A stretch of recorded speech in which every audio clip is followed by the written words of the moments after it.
भाई सुबह उठते ही इस देश में जिस तरह की खबरें सुनने को मिल रही है ना, तो अब तो ऐसा लगता है कि यहाँ पे डॉक्टर बनना भी उतना ही मुश्किल है जितना बंगाल में टीएमसी का वापस आना। क्योंकि कोई फाइनेंशियली परेशान है तो कोई फैमिली प्रेशर से, लेकिन फिर भी कोई बच्चा मेहनत करके नीट जैसा एग्जाम क्लियर करने की सोचे भी तो भाई कंपटीशन इतना है कि पूछो मत। लेकिन 2026 में नीट के सारे स्टूडेंट्स को लगा कि कंपटीशन सिर्फ सिलेबस से नहीं है बल्कि सिस्टम से है। 3 मई 2026 देश में 22 लाख से ज्यादा स्टूडेंट्स नीट के एग्जाम देने जाते हैं। एनटीए यानी कि नेशनल टेस्टिंग एजेंसी, जिनका काम है देश में नीट जैसे एग्जाम सिक्योरली कंडक्ट कराना, वो पेपर से एक दिन पहले ट्वीट करते हैं कि जाओ सिक्योरिटी फुल टाइट है, आराम से पेपर देकर आओ।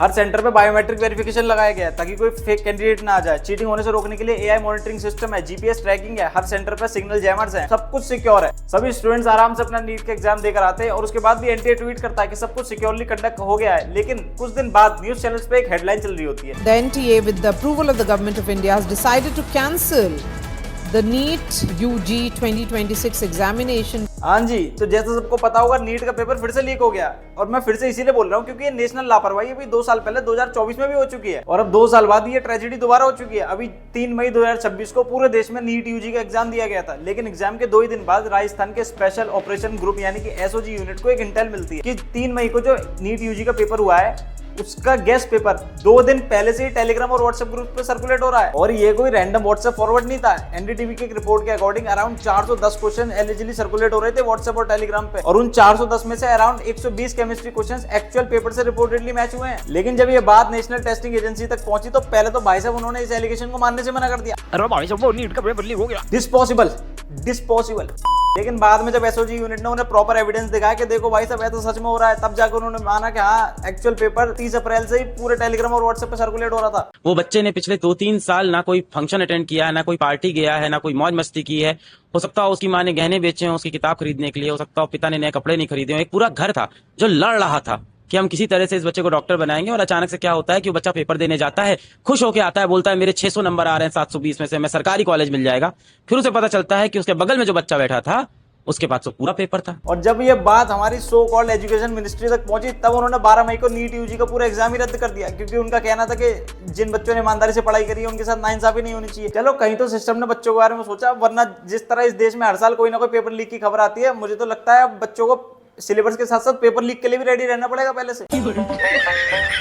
बात तो सही है। और अब जब गवर्नमेंट पे पूरे देश से प्रेशर पड़ा तो गवर्नमेंट अब बोल रही है कि फ्यूचर में कंप्यूटर बेस्ड मॉडल कंसीडर किया जाएगा। लेकिन पब्लिक पूछ रही है कि ये काम 2024 में क्यों नहीं कर लिया गया? जब इंडिया यूपीआई हैंडल कर सकता है, बैंकिंग सर्वर्स को हैंडल कर सकता है, तो फिर इतनी बड़ी एग्जाम को मॉडर्नाइज क्यों नहीं किया जा सकता? इंडिया में एग्जाम पेपर लीक एक रैंडम चीटिंग नहीं रही, अब ये एक ऑर्गेनाइज बिजनेस बन चुका है। ये सब अब चीटिंग से बहुत आगे बढ़ चुका है, क्योंकि कुछ नेटवर्क्स अब लीक पेपर को बहुत महंगे रेट्स में सेल करते हैं। सॉल्वर गैंग्स यूज करी जाती है और एनक्रिप्टेड ग्रुप्स पे आंसर सर्कुलेट होते हैं। Union education minister Dharmendra Pradhan ने खुद एक्सेप्ट किया कि कमांड चेन वाज ब्रीच्ड, यानी कि ऑफिशियली कंफर्म हो गया कि सिस्टम ही फेल हुआ है। और यही रीजन है कि पब्लिक का गुस्सा सिर्फ पेपर लीक माफिया पे नहीं है, पब्लिक सीधा गवर्नमेंट और सिस्टम को ब्लेम कर रही है। सबसे बड़ा क्वेश्चन अकाउंटेबिलिटी किसकी है? लोगों का गुस्सा हर साल पेपर लीक की न्यूज सुन के इतना ज्यादा बढ़ चुका है कि लोग तो अब यहाँ तक कह रहे हैं कि एजुकेशन मिनिस्टर धर्मेंद्र प्रधान को खुद ही रिजाइन कर देना चाहिए। क्योंकि भैया अगर देश का इतना बड़ा एग्जाम, नीट जैसा एग्जाम, अगर आप बिना किसी ग्लिच के प्रॉपर कंडक्ट नहीं करा सकते तो आपका इतने बड़े पद पर बैठने का कोई फायदा ही नहीं है। भाई लीडरशिप का मतलब सिर्फ इतना ही नहीं होता कि प्रेस कॉन्फ्रेंस कर ली और हो गया काम। लीडरशिप का मतलब है जो गलती पहले हो चुकी है उसको दोबारा ना दोहराया जाए। 2024 के बाद पूरा कंट्री आउटरीच में था,